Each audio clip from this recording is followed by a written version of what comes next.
জাতিসংঘ ঘোষিত 21 শতকের সম্ভাবনাময় বৃক্ষের নাম নিম।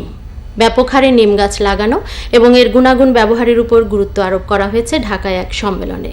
শনিবার রাজধানীর বিজ্ঞান ও শিল্প গবেষণা পরিষদ কেন্দ্রে শুরু হয়েছে 3 দিনব্যাপী প্রথম জাতীয় নিম সম্মেলন। বিস্তারিত জানাচ্ছেন আবু দারদা জুবায়ের। যদি থাকে নিম গাছ দক্ষিণের বায়, সেখানে থাকে না রোগবালায়। স্বাস্থ্যপ্রদ এ প্রবাদটি এদেশে অত্যন্ত প্রচলিত, কিন্তু কালের বিবর্তনে নিম গাছের সংখ্যা ক্রমাগতভাবে হ্রাস পাচ্ছে। এমনই অবস্থায় বাংলাদেশ নিম ফাউন্ডেশনের উদ্যোগে প্রথমবারের মতো নিম সম্মেলনের আয়োজন করা হয়েছে।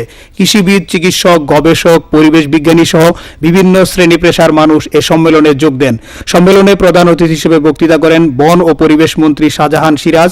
বিশেষ অতিথি হিসেবে বক্তৃতা করেন ইউএনডিপির ডেপুটি আবাসিক প্রতিনিধি ইয়ানিক গ্লেমারিক, প্রধান বন সংরক্ষক Mohammad Nuruzzaman, engineer M A Matin, নিম ফাউন্ডেশনের সভাপতি এম এ হাকিম।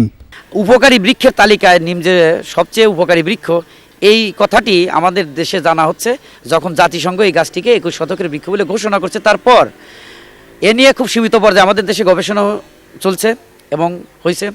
এই কনফারেন্সে যত গবেষণা আছে বাংলাদেশে নিমের উপরে, যত বিজ্ঞানীরা যে গবেষণা পরিচালিত হচ্ছে বা ইতিপূর্বে হয়েছে, সে সমস্ত গবেষণার ফলাফল এখানে সবার সাথে এই অংশগ্রহণকারীদের মধ্যে এগুলো শেয়ার করা হবে।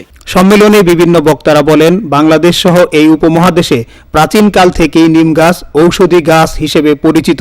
প্রাচীন ধর্মগ্রন্থেও নিম পাতা, নিম তেল, নিম ছালের ব্যবহারের উল্লেখ রয়েছে। আমাদের দেশে কৃষকগণ ফসল রক্ষায় এবং বীজ সংরক্ষণে নিম পাতা ও নিম বীজ ব্যবহার করে আসছেন। যুগ যুগ ধরে লোকজন মেসওয়াক হিসেবে নিমের ডাল, চর্মরোগে নিম পাতার রস, নিম টনিক, পোকামাকড়ের আক্রমণ থেকে পোশাক আশাক, গরম কাপড়, বইপত্র রক্ষায় এবং বীজ সংরক্ষণে নিম পাতা ব্যবহার করে আসছেন। এছাড়া নিম গাছের বিভিন্ন অংশ নানাবিধ ব্যাধি, জ্বর, ব্যথা এবং বিভিন্ন সংক্রামক উপশমে ব্যাপক হারে ব্যবহার হয় বলে নিম গাছকে গ্রামীণ ডাক্তারখানা বা ভিলেজ ডিসপেন্সারিও বলা হয়। প্রত্যেককে অনুরোধ করব, যার যার বাড়িতে যার যার যেখানে লাগানো সম্ভব সেখানে যেন নিমের গাছ লাগায়।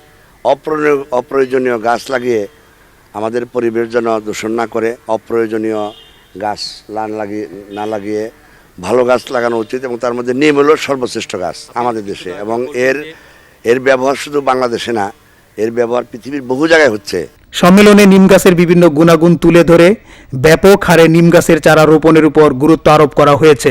আবু দারদা জুবায়ের, এটিএন বাংলা, ঢাকা।